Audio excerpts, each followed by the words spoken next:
en mer. Depuis hier, le vent du nord souffle en tempête. Sous son fouet glacial, les flots tordent leur crête et poussent, éperdus, d'horribles meuglements.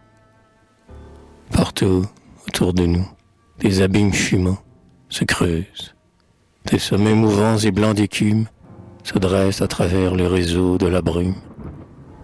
Depuis hier, le vent déchire en mugissant les lames, les soulève, et sur le pont glissant, on laisse retomber des bribes convulsives.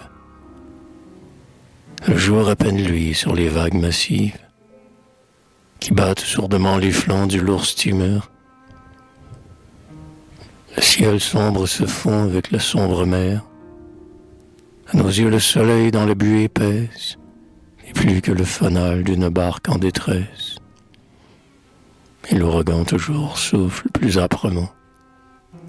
Mais, malgré la fureur du grand flot écumant, malgré les mélassos fougueux de la tourmente, la Provence poursuit sa course triomphante, sans heurts, sans bruit, sans halte, avec l'aplomb du fort, du puissant, contre qui s'épuise tout effort, avec la majesté farouche du colosse, devenu le dompteur de l'océan féroce, avec la quiétude et la vélocité du goéland hardi fondant l'immensité. Et demain surgiront les falaises de France. La France, elle traverse, ainsi que la Provence, un océan battu des sauvages autant. En vain le flot bondit jusque dans les eaux bancs du grand navire humain sur les mers mondiales.